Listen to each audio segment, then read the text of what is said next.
അപ്പം നിങ്ങളല്ലേ ഈ രീതിയിലേക്ക് ആക്കി വെച്ചത്? നിങ്ങളല്ലേ ഈ രീതിയിലേക്ക് നിങ്ങളുടെ നിങ്ങളുടെ നിങ്ങളുടെ ഈ അവസ്ഥയ്ക്ക് കാരണം നിങ്ങൾ തന്നെയാണ്. നാളെ ഇനി വരുന്ന തലമുറയെങ്കിലും നാളെ മക്കളുടെയും കൊച്ചുമക്കളുടെയും കൂടെ അല്പനേരം ഇരുന്ന് ജീവിക്കണം, അല്ലെ അല്പനേരം ഒന്ന് കളികളിലും ഇതിലും ഒക്കെ ഒന്ന് പങ്കെടുക്കണം, സന്തോഷിക്കണം എന്നാഗ്രഹിക്കുന്ന ഏതെങ്കിലും ഒരു തലമുറയുണ്ടെങ്കിൽ ഇന്നേക്ക് വളർന്നു വരുന്ന തലമുറയോട്, കുട്ടികളോട് പറഞ്ഞ് മനസ്സിലാക്കി കൊടുക്കണം. അവരെ ഇവിടെ നിർത്തി ജീവിക്കാനുള്ള സാഹചര്യങ്ങളിലേക്ക്, ഇവിടെ നിർത്തി വളരാൻ, ഇവിടെ നിന്ന് വളർന്ന് വലുതാകാൻ പറ്റുന്ന തരത്തിലുള്ള ജോലിയിലേക്ക്, അതിനുള്ള വിദ്യാഭ്യാസം, അതിനുള്ള സാഹചര്യം അവർക്ക് നൽകുക. ആദ്യമായിട്ട് ആർഭാടങ്ങളിലൂടെ ജീവിക്കാൻ പഠിപ്പിക്കാതെ ചെലവ് ചുരുക്കി കിട്ടുന്ന വരുമാനത്തിൽ നല്ല രീതിയിൽ ജീവിക്കാൻ പഠിപ്പിക്കുക. അപ്പോൾ ഉള്ള വരുമാനത്തിൽ സന്തോഷത്തോടെ അവനവൻ്റെ സംസ്കാരവും അവനവൻ്റെ കുടുംബമഹിമയും നിലനിർത്തിക്കൊണ്ട് അവരിവിടെ ജീവിക്കും. അവരോടൊപ്പം സന്തോഷത്തോടെ ജീവിച്ച് അവരുടെ സന്തോഷങ്ങളിൽ പങ്കെടുത്ത് അവരോടൊപ്പം ഓണവും ക്രിസ്മസും വിഷുവും റംസാനും എല്ലാം ആഘോഷിച്ച് വളരെയധികം സന്തോഷത്തോടെ നിങ്ങളുടെ വാർദ്ധക്യവും സന്തോഷകരമാക്കി എന്തു ചെയ്യാം? നമുക്ക് സുഖകരമായിട്ട് നമുക്ക് ഈ ലോകത്തുനിന്ന് വിട പറയാം. നമ്മൾ ആര് വില പറയും? അച്ഛനമ്മമാർ വിട പറയോ? ആര് വിട പറയുമോ? ഹായ് സുഹൃത്തുക്കളെ, welcome back to my YouTube channel ഏകനായ വ്ളോഗ്. എല്ലാവർക്കും എൻ്റെ ചാനലിലേക്ക് സ്വാഗതം. അപ്പം ഞാൻ ഈ ചാനലിൽ എന്തെങ്കിലും കാര്യങ്ങളെക്കുറിച്ച് ചർച്ച ചെയ്യുന്നുണ്ട് എങ്കിൽ ഞാൻ കഴിഞ്ഞ വീഡിയോകളിലൊക്കെ പറഞ്ഞായിരുന്നു, അത് എൻ്റെ ഒരു അഭിപ്രായം മാത്രമാണ്. ആ അഭിപ്രായത്തെ ഞാൻ എൻ്റേതായ ചിന്തകളിലൂടെ ചിന്തിച്ച് ഞാനതൊന്ന് ഒരു ചർച്ചയാക്കി മാറ്റുന്നു എന്നുള്ളതാണ്. അല്ലാതെ ആരെയും വിമർശിക്കാനോ ഉപദ്രവിക്കാനോ ദ്രോഹിക്കാനോ ഒന്നും അല്ല. അത് ആദ്യം ഒന്ന് പറഞ്ഞോട്ടെ. രണ്ടാമത്തെ കാര്യം, ഇന്ന് ഞാൻ ചർച്ച ചെയ്യാൻ ഉദ്ദേശിക്കുന്ന പ്രധാനപ്പെട്ട വിഷയം എന്താണെന്ന് ചോദിച്ചാൽ, എന്തുകൊണ്ട് നമ്മുടെ സമൂഹത്തിൽ വൃദ്ധസദനങ്ങൾ കൂടുന്നു? ഇന്നത്തെ യുവതലമുറ അച്ഛനമ്മമാരെ എന്തുകൊണ്ട് വൃദ്ധസദനങ്ങളിലേക്ക് ആക്കുന്നു? എൻ്റെ ഒരഭിപ്രായം നിങ്ങളോട് പങ്കുവെക്കുകയാണെങ്കിൽ, പറയുകയാണെങ്കിൽ, ഇതിന് പ്രധാനപ്പെട്ട കാരണം നിങ്ങൾ മാതാപിതാക്കൾ തന്നെയാണ്. നിങ്ങൾ മാതാപിതാക്കൾ തന്നെയാണ് എന്ന് നിങ്ങൾ പറയുമ്പോൾ നിങ്ങൾ എടുത്തു വായി ചോദിക്കും, ഞങ്ങൾ എന്ത് ചെയ്തു? നിങ്ങളാണ് നിങ്ങളുടെ മക്കളെ എന്ത് ചെയ്യുന്നത്? ഒരു കുട്ടി ജനിക്കുമ്പോൾ മുതൽ ഒരു പേരൻസ് തന്നെക്കുറിച്ച് പ്രതിപാദിക്കാതെ എൻ്റെ മകൻ നല്ല രീതിയിൽ ജീവിക്കണം, എൻ്റെ മകൾ നല്ല രീതിയിൽ ജീവിക്കണം, അല്ലെ നീ പഠിക്കണം, വിദേശത്ത് പോയി ജോലി ചെയ്യണം, നീ വിദേശത്ത് പോയി പാർക്കണം, അല്ലെങ്കിൽ നീ ഇവിടെ താമസിക്കരുത്, നമ്മുടെ നാട് വേണ്ട, നമ്മുടെ നാട് വിട്ട് നീ എവിടെയെങ്കിലും പോയി നല്ല രീതിയിൽ ജീവിക്കണം. ഇതെല്ലാം പറഞ്ഞ് കൊച്ചിലെ മുതൽ ഒരു കുട്ടിയുടെ തലയിലേക്ക് ആടി ചെയ്യുന്നത് നിങ്ങൾ പേരൻസാണ്. അതിനുശേഷം നിങ്ങളെ അവർ വൃദ്ധസദനത്തിലേക്ക് ആക്കുമ്പോൾ നിങ്ങൾ യാതൊരു തരത്തിലും ദുഃഖിച്ചിട്ട് ഒരു കാര്യവുമില്ല. കാരണം ആ ദുഃഖിച്ചിട്ട് കാര്യമില്ല എന്ന് പറയുന്ന കാര്യം, നമ്മൾ വരുത്തി വെക്കുന്ന വിനയാണ് നമ്മളുടെ പുതുതലമുറ നമുക്ക് തിരിച്ചു തരുന്നത്. ഇതിൻ്റെ പ്രധാനപ്പെട്ട കാര്യം ആണ് ഞാൻ ഇന്ന് ചർച്ച ചെയ്യാനായിട്ട് ഉദ്ദേശിക്കുന്നത്. പ്രധാനമായിട്ട് അതായത് കുട്ടിക്കാലഘട്ടത്ത് ഇപ്പം നമ്മുടെ സമൂഹത്തിൽ പുതിയൊരു ട്രെൻഡാണ്, പഠിച്ചിട്ടൊന്നും കാര്യമില്ല, പഠിച്ചവരൊക്കെ പിന്നിലാണ്, പഠിക്കാത്തവരാണ് മുന്നിലെന്ന്. ഇത് വിരലിൽ എണ്ണാവുന്ന കുറേ ആൾക്കാർ മാത്രമേ ഉള്ളൂ പഠിക്കാതിരുന്നിട്ടും ജീവിതത്തിൻ്റെ ഉന്നത തലങ്ങളിലേക്ക് എത്തിയിട്ടുള്ളവർ. ഇതിനെക്കുറിച്ച് ഞാൻ കൂടുതൽ പറയുന്നില്ല. ഞാനിപ്പം ഇതിനെക്കുറിച്ച് പറയാനുണ്ടായ ഒരു സാഹചര്യം എന്താണെന്ന് വെച്ചാൽ, ഇപ്പം ഉദാഹരണം, ഞാൻ എൻ്റെ കുട്ടിക്കാലഘട്ടത്ത് എൻ്റെ അച്ഛനും അമ്മയും ഒരു നാട്ടിൻപുറത്തുകാരായിരിക്കാം. അവർ എന്നോട് പറയുകയാണ്, നീ പഠിക്കടാ പഠിക്കടാ പഠിക്കടാ എന്ന് പറയുമ്പോൾ ഞാൻ എന്ത് ചെയ്യുന്നു? ഞാൻ പഠിക്കുന്നില്ല. കാരണം അതിൻ്റെ സീരിയസ്നെസ് എടുക്കുന്നില്ല. അവരെനിക്ക് ചെയ്തു തരാവുന്ന കാര്യങ്ങളെല്ലാം ചെയ്തു തരാൻ അവർ ശ്രമിച്ചു. പക്ഷേ ഞാൻ അതൊന്നും ഉൾക്കൊള്ളാതെ എൻ്റേതായ രീതിയിൽ ഞാൻ ജീവിച്ചു എന്ന് വിചാരിക്കുക. ഞാൻ ജീവിച്ചു വന്ന് കഴിയുമ്പോൾ കുറേ നാൾ കഴിയുമ്പോൾ ഞാനൊരു കല്യാണം കഴിക്കുന്നു, എനിക്കൊരു കുടുംബമാകുന്നു. ഈ കുടുംബമാകുന്നതോടുകൂടി ഒരാളുടെ ചിന്താഗതി മാറുന്നു. എൻ്റെ അച്ഛനും അമ്മയും എന്നെ വളർത്തിയ പോലെ ആവരുത്, എൻ്റെ മക്കൾ നല്ല രീതിയിൽ വളരണം, അവർക്ക് നല്ല രീതിയിൽ വിദ്യാഭ്യാസം നൽകണം, അവർ നല്ല ഭാവിയിലെത്തണം എന്ന് തീരുമാനിക്കുകയാണ്. അപ്പോഴും മനസ്സിലാക്കണേ, ഇയാളുടെ അച്ഛൻ പറയുന്നത് കേൾക്കാഞ്ഞിട്ടാണ് ഇയാൾ ഇങ്ങനെ എത്തിയത്. പറഞ്ഞ മനസ്സിലായോ? എന്നിട്ട് ഇയാൾ ആരെ പഴിക്കുന്നു? അയാളുടെ അച്ഛനമ്മമാരെ പഴിക്കുന്നു.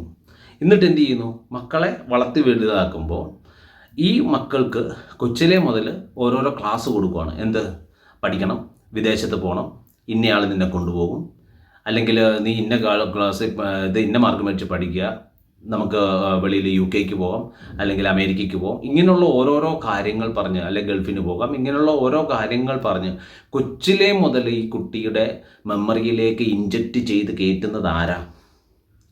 രക്ഷകർത്താക്കളല്ലേ? അല്ലേ? വേറെ ആരെങ്കിലും ആണോ? ഈ കുട്ടിയുടെ തലയിലേക്ക് ഇത് ഇൻജക്റ്റ് ചെയ്ത് കയറ്റിക്കൊണ്ടിരിക്കുകയാണ്. ആ പഠന സിസ്റ്റം ശരിയല്ല, പഠന സിസ്റ്റം ഇതല്ല, അവനെ കൊണ്ടുവന്ന് എന്താ പറയുക, കൂലിവേല ചെയ്തിട്ടാണെങ്കിലും നല്ല സ്കൂളിൽ കൊണ്ട് ചേർക്കുന്നു. അവനവൻ്റെ വരുമാനത്തെക്കാളും മുന്തിയ തരത്തിൽ അവനെ സ്കൂൾ തലത്തിൽ എൻ്റെ മകൻ നല്ല രീതിയിൽ എന്ത് ചെയ്യണം, ജീവിക്കണം, നല്ല രീതിയിൽ നല്ല വിദ്യാഭ്യാസം. എനിക്കും അത് കിട്ടിയില്ല. എനിക്കത് കിട്ടിയില്ല എന്ന് പറയുന്നതിൻ്റെ കാരണക്കാരാരാ? ആരാ? നിങ്ങൾ തന്നെയല്ലേ? നിങ്ങൾ രക്ഷകർത്താക്കൾ നിങ്ങളുടെ അച്ഛനമ്മമാർ പറയുന്നത് കേൾക്കാത്തത് കൊണ്ടല്ലേ നിങ്ങൾക്കത് കിട്ടിയില്ല എന്ന് പറയുന്നത്. ഒരു പക്ഷേ ചിലപ്പം ചില ആൾക്കാരുടെ രക്ഷകർത്താക്കൾക്ക് ചില പിടിവാശി കാണും. പക്ഷേ എന്നിരുന്നാൽ പോലും നമ്മളെക്കുറിച്ച് അല്ലെ അവനവനെക്കുറിച്ച് ചിന്തിക്കാതെ മക്കൾക്ക് ഉന്നത വിദ്യാഭ്യാസം നൽകുമ്പോൾ അവർ ഭാവിയിൽ തങ്ങളുടെ അടുത്ത് ഇരിക്കുമോ എന്നുള്ളൊരു ചിന്താഗതി ഒരു അല്പനേരത്തേക്കെങ്കിലും തലയുടെ ഏതെങ്കിലും ഒരു ഭാഗത്ത് ഒന്ന് ചിന്തിക്കേണ്ടത് അത്യാവശ്യമായിരുന്നു. ഇത് ചിന്തിക്കത്തില്ല. പണ്ട് കാലത്തെ പറമ്പോ എന്ത് വേണേലും വിറ്റിട്ടാണ് മകൻ വിദേശത്തേക്ക് പോവുക, എന്ത് വേണമെങ്കിലും ഇത് ചെയ്യുക. ഒരു മുന്തിയ ഫാമിലിയിൽ നിന്ന് വലിയൊരു ഫാമിലിയിൽ നിന്ന് ഒരു ആലോചന വന്നു, അവനെ അത് കല്യാണം കഴിപ്പിച്ചു, അല്ലെ അവളെ അതിലേക്ക് കല്യാണം കഴിപ്പിച്ചു. ഇതൊന്നും അവനവൻ്റെ വരുമാനം നോക്കിയിട്ടല്ല. എൻ്റെ മകൻ നല്ല രീതിയിൽ ജീവിക്കണം, എൻ്റെ മകൾ നല്ല രീതിയിൽ ജീവിക്കണം, ഇത് മാത്രമേ ഉള്ളൂ. ഞങ്ങളെക്കുറിച്ച് നീ ചിന്തിക്കണ്ട. ഇപ്പോഴത്തെ പല പേരൻസും പറയുന്നതാണ്, ഞങ്ങളെക്കുറിച്ച് നീ ചിന്തിക്കണ്ട, നീ നല്ല രീതിയിൽ ജീവിക്കുക. നിങ്ങളെക്കുറിച്ച് പിന്നെ ആര് ചിന്തിക്കും? നിങ്ങളെക്കുറിച്ച് പിന്നെ ആരാ ചിന്തിക്കേണ്ടത്? അപ്പം നിങ്ങളുടെ ധാർഷ്ട്യമല്ലേ? കാരണം നിങ്ങൾ ജീവിച്ചു പോവുക, ഞങ്ങൾക്ക് ജീവിക്കാൻ അറിയാം, ഞങ്ങൾ ജീവിക്കും. ഒരു പ്രായമായി കഴിഞ്ഞാൽ ആർക്കെങ്കിലും ഒരാൾക്ക് ഒരു പരസഹായമില്ലാതെ ജീവിക്കാൻ പറ്റുമോ? ഒരു ആരോഗ്യമുള്ള സമയം വരെയൊക്കെ ആർക്കും സാധിക്കും. ദൈവം ആയുസ് തന്നെങ്കിൽ അതിന് ശേഷമുള്ള ജീവിതം ആര് കൈപിടിച്ച് ഒന്ന് നടത്തും? അത്തരം സന്ദർഭത്തിൽ ഓരോ രക്ഷകർത്താക്കളും അവരവരുടെ മക്കളെ പഠിപ്പിച്ചിരിക്കുന്നത് നാട്ടിൽ നിന്ന് ജീവിക്കാനല്ല, നാട്ടിൽ നിന്ന് വളരാനല്ല, നാട്ടിലെ സാഹചര്യത്തോട് യോജിച്ചു പോകാനല്ല. നീ വിദേശത്ത് പോകും എന്ന് പറഞ്ഞ് അവനെ വിദേശത്ത് വിട്ടേക്കുക, അല്ലെങ്കിൽ അവനവൻ്റെ സ്റ്റാറ്റസിൽ അവനവൻ്റെ നിലവാരത്തിനേക്കാൾ ഉന്നത ലെവലിലേക്ക് അവനെ എത്തിച്ചേക്കുക. ഇതിൻ്റെ ഭാഗമായിട്ട് എന്ത് വേണ്ടി? അവൻ ബിസിയാണ്, അവന് നേരമില്ല, അവൻ ആരെയും തിരിഞ്ഞു നോക്കാൻ നേരമില്ല. ഇന്ന് ധാരാളം ഏജൻസികൾ, ഹോം നേഴ്സ്, വീട്ടുജോലിക്കാർ ഇങ്ങനെയൊക്കെ തരാൻ വേണ്ടി തയ്യാറായി നിൽക്കുകയാണ്. ഉടനെ കാശ് കൊടുക്കുന്നു, ഒരു ഹോം നേഴ്സിനെ കൊണ്ട് അങ്ങോട്ടേക്ക് എത്തിക്കുന്നു. അച്ഛൻ്റെ പരിപാലനം അല്ലെ അമ്മയുടെ പരിപാലനം. ഹോം നേഴ്സിൻ്റെ സ്വഭാവം ഏതെന്ന് പറയാൻ പറ്റുമോ? പറ്റത്തില്ല. ഇത് ചിലപ്പോൾ പറ്റാത്ത മക്കൾ എന്ത് ചെയ്യും? അച്ഛനും അമ്മയും സുരക്ഷിതമായിട്ട് നല്ല കെയർ ചെയ്യുന്ന വൃദ്ധസദനങ്ങളിലേക്ക് കൊണ്ടാക്കും. അവിടെ ചെന്നതിന് ശേഷം മക്കളെക്കുറിച്ച് ഓർത്ത് സങ്കടപ്പെടുക. ഇതിൻ്റെയൊക്കെ വല്ല ആവശ്യമുണ്ടോ? ഇതിൻ്റെയൊക്കെ വല്ല ആവശ്യം ഉണ്ടായിരുന്നോ? ഇല്ലല്ലോ. പണ്ട് ഞാൻ ഇങ്ങനെ പറയുന്നത് കേട്ടിട്ടുണ്ട്, മക്കൾക്കെല്ലാം പണ്ട് കാലഘട്ടത്ത് ദൈവത്തിൻ്റെ പേരാണ് ഇടുന്നതെന്ന്. നാരായണൻ, മഹാദേവൻ, അതുപോലെ തന്നെ വാസുദേവൻ, അങ്ങനെയുള്ള ഓരോരോ പേരുകളാണ് ഇങ്ങനെ ഇടുന്നത്. എന്തിനാണെന്ന് ചോദിച്ചു കഴിഞ്ഞാൽ, ഞാനപ്പോൾ എൻ്റെ കൊച്ചുകാലത്ത് ഞാനൊരു അമ്മമ്മോട് ചോദിച്ചു, എന്തിനാണ് അങ്ങനെ ഒരു പേരിടുന്നത് ചോദിച്ചപ്പോൾ പറഞ്ഞു, മേലാതിരിക്കുന്ന സമയത്ത് ഓരോ മക്കളെ വിളിക്കുമ്പോഴും ഈ ദൈവനാമമാണ് ഉരുവിടുന്നത്. അപ്പം ആ ദൈവനാമം ഉരുവിടുന്നതിന് വേണ്ടിയിട്ടാണ് എന്നാണ് ആ അമ്മൂമ്മ പറഞ്ഞു കേട്ടിട്ടുണ്ട് എന്ന് എന്നോട് പറഞ്ഞു. എന്തുവാട്ടെ, അതിൻ്റെ സത്യാവസ്ഥ ഒന്നും എനിക്കറിയത്തില്ല.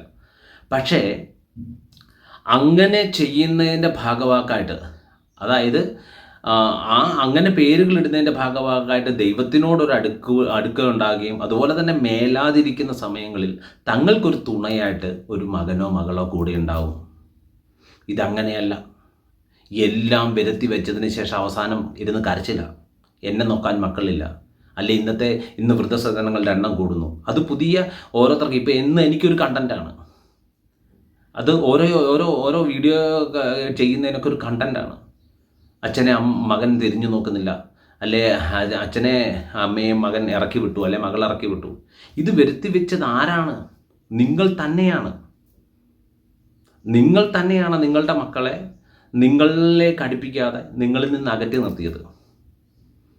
ഒരു കാര്യം കൂടെ ചോദിച്ചോട്ടെ, ഇന്നത്തെ പണ്ട് കാലഘട്ടത്ത് സന്ധ്യ കഴിഞ്ഞ് കഴിഞ്ഞാൽ എല്ലാവരും വീടിനുള്ളിൽ കയറണം എന്നായിരുന്നു നിയമം. ഇന്ന് നമ്മൾ നോക്കിക്കഴിഞ്ഞാൽ യുവതലമുറകളെല്ലാം നമ്മുടെ കവലകളിലും ഒക്കെ ആയിട്ട് ഇരിപ്പുണ്ട്. എന്താണ് ഇവർ വന്ന് വീട്ടിൽ കയറാത്തത്? അതിനും കാരണക്കാർ നിങ്ങൾ പേരൻസ് അല്ലേ? മക്കൾ സന്ധ്യയ്ക്ക് മുമ്പ് വീട്ടിൽ വന്ന് കയറി കഴിഞ്ഞ് കഴിഞ്ഞാൽ എന്താണ് പറയുന്നത്? നിങ്ങളുടെ സ്വാതന്ത്ര്യം, അതായത് അവൻ TV ഓണാക്കി അല്ലെ അവൻ എന്തെങ്കിലും വീഡിയോ ഓണാക്കി അവൻ അവിടെ ഇരിക്കും. അപ്പോൾ അങ്ങനെ ഇരിക്കുമ്പോഴത്തേക്ക് അത് നിങ്ങളുടെ സ്വാതന്ത്ര്യത്തെ ഹനിക്കും. അപ്പോൾ അവൻ വെളിയിൽ ഇറങ്ങിയിട്ട് സന്ധ്യ കഴിഞ്ഞ് നിങ്ങൾ കിടക്കാറാകുമ്പോഴത്തേക്ക് കയറി വന്നാൽ നിങ്ങൾക്ക് യാതൊരുവിധ ശല്യവും ഇല്ല. അപ്പോൾ അതിനും കാരണം നിങ്ങളല്ലേ, അവൻ ഈ കവലകളിൽ പോയിരിക്കുന്നതിന്. അതുപോലെ തന്നെ ഒരു കുട്ടി വീട്ടിലിരിക്കാൻ തുടങ്ങിക്കഴിഞ്ഞ് കഴിഞ്ഞാൽ ഉടനെ പേരൻസ് തുടങ്ങും, എടാ ആണാണെ വെളിയിലോട്ട് ഇറങ്ങടാ, കൂട്ടുകൂടറ, സമൂഹത്തിലോട്ട് ഇറങ്ങടാ, സമൂഹ ജീവിയാടാ. ഇതെല്ലാം വേണം, ഇതെല്ലാം ഒരു പരിധി വയ്ക്കേ ആകാവുള്ളൂ. ഇതൊരു പരിധിക്കപ്പുറമായാൽ ആകുമ്പോഴാണ് ഇന്ന് കാണുന്ന ഈ ഒരു സ്ഥിതിവിശേഷത്തിലേക്ക് ഓരോരുത്തരും വന്നെത്തുന്നത്. ഒരു നമ്മുടെ സമൂഹത്തിലെ നമ്മുടെ പൂർവികർ വളരെ ബുദ്ധിയുള്ളവരാണ് എന്നാണ് ഞാൻ കരുതുന്നത്. നമ്മൾക്ക് ഇന്നെന്ത് വേണ്ടി അവരൊരു സെറ്റപ്പ് ഉണ്ടാക്കി വെച്ചേക്കും, ആ സെറ്റപ്പിലേക്ക് നമ്മൾ നമ്മുടെ ചില അഡീഷൻസ് മാത്രം നടത്തുന്നേ ഉള്ളൂ ഇന്ന്, ഇല്ലേ? ഇന്ന് സമൂഹത്തിൽ എല്ലാം വീടുകളായി പറമ്പുകളായി എല്ലാം ഇത് ചെയ്തു. ഇപ്പോൾ അച്ഛനമ്മമാർ വളർന്ന് അവർ വീതം വെച്ച് ആ വീതത്തിൽ നമുക്കൊരു വീട് വെച്ചാൽ മതി.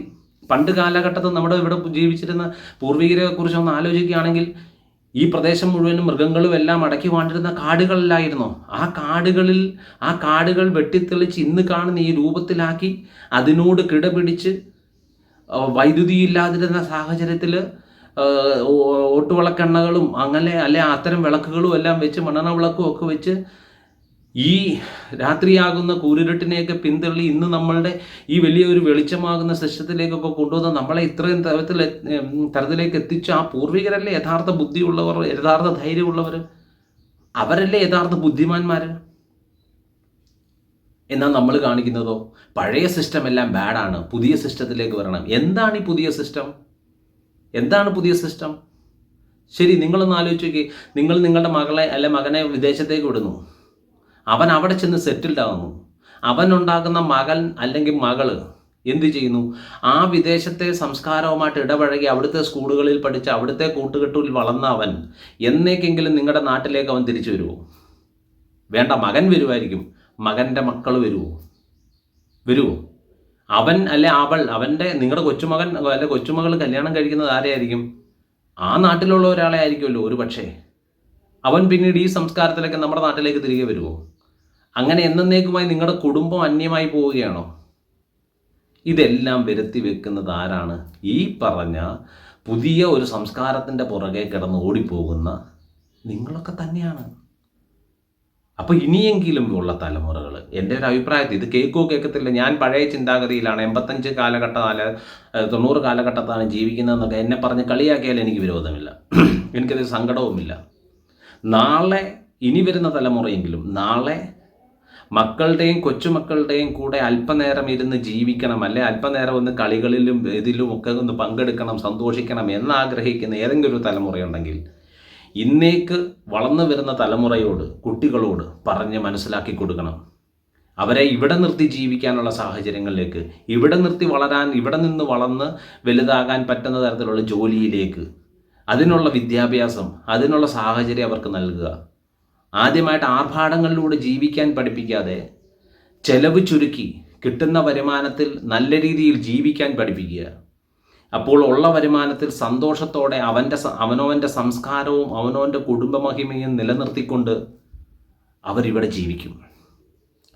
അവരോടൊപ്പം സന്തോഷത്തോടെ ജീവിച്ച് അവരുടെ സന്തോഷങ്ങളിൽ പങ്കെടുത്ത് അവരോടൊപ്പം ഓണവും ക്രിസ്മസും വിഷുവും റംസാനും എല്ലാം ആഘോഷിച്ച് വളരെയധികം സന്തോഷത്തോടെ നിങ്ങളുടെ വാർദ്ധക്യവും സന്തോഷകരമാക്കി എന്ത് ചെയ്യാം? നമുക്ക് സുഖകരമായിട്ട് നമുക്ക് ഈ ലോകത്തുനിന്ന് വിട പറയാം.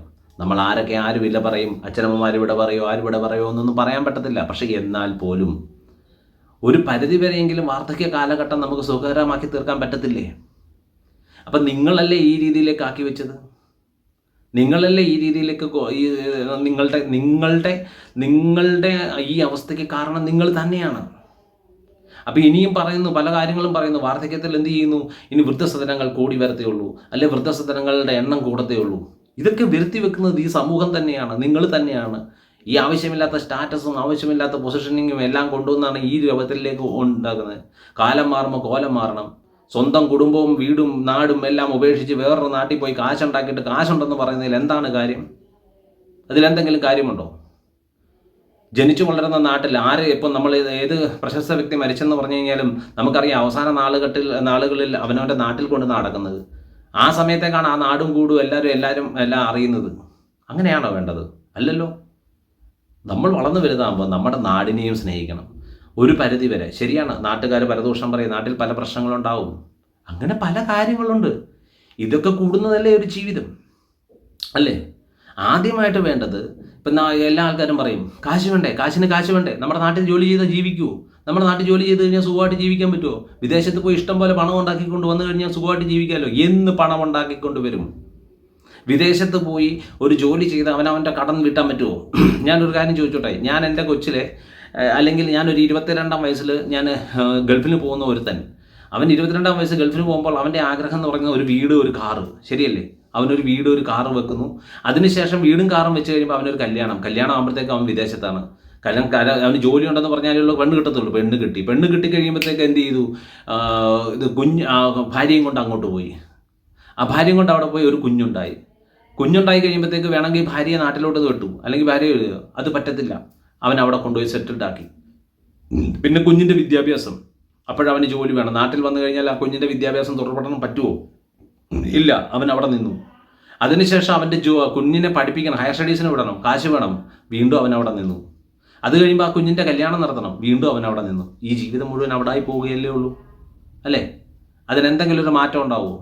എന്തെങ്കിലും ഒരുത്തന്നെ അങ്ങനെ പോയി പെട്ട് കഴിഞ്ഞാൽ അതിൽ നിന്ന് എന്തെങ്കിലും അതിൽ നിന്ന് അവന് മുക്തി നേടാൻ സാധിക്കുമോ?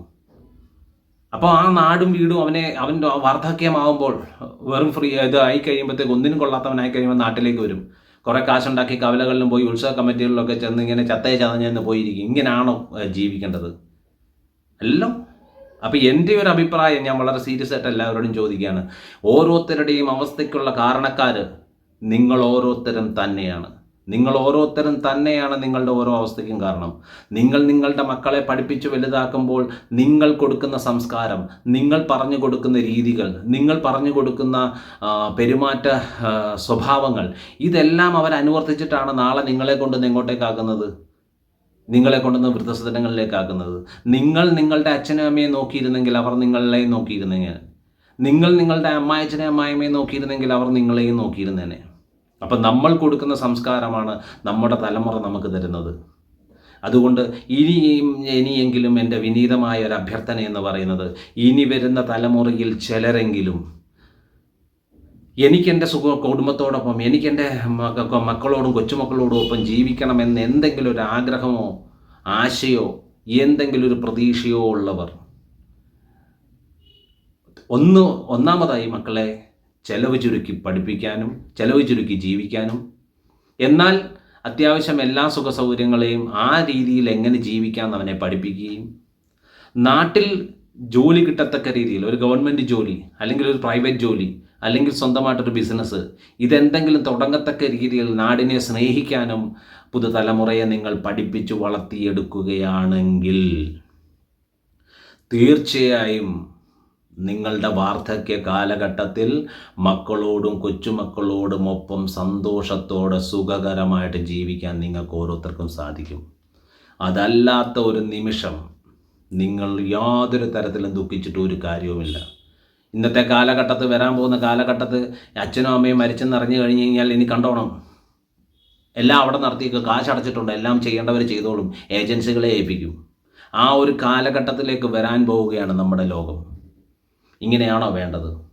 ഇങ്ങനെയാണോ ചെയ്യേണ്ടത്? ഇനി വരുന്ന തലമുറയെങ്കിലും അത്തരം രീതികളിലേക്ക് മാറാതെ എന്ത് ചെയ്യണം?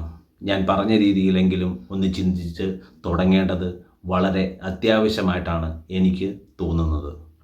അതുകൊണ്ട് വൃദ്ധസദനങ്ങൾ വരട്ടെ, അല്ലെങ്കിൽ അങ്ങനെയുള്ള സ്ഥാപനങ്ങളോ എന്തും വേണമെങ്കിൽ വരട്ടെ, പക്ഷേ അതിലേക്ക് ഇനി വരും തലമുറയിലൂടെയെങ്കിലും അതിലേക്കുള്ള ആൾക്കാരുടെ എണ്ണം കുറയുകയും സന്തോഷവും സുഖകരവുമായിട്ടുള്ള ഒരു ജീവിതം എല്ലാവർക്കും വന്നെത്തട്ടെ എന്ന് വിനയപുരസ്സരം ആശംസിച്ചുകൊണ്ട് ഞാൻ എൻ്റെ ഇന്നത്തെ വീഡിയോ അവസാനിപ്പിക്കുന്നു. വീഡിയോ ഇഷ്ടമായെങ്കിൽ എൻ്റെ ചാനൽ സബ്സ്ക്രൈബ് ചെയ്യുക, ലൈക്ക് ചെയ്യുക, ഷെയർ ചെയ്യുക. എല്ലാവർക്കും എൻ്റെ വിനീതമായ നമസ്കാരം.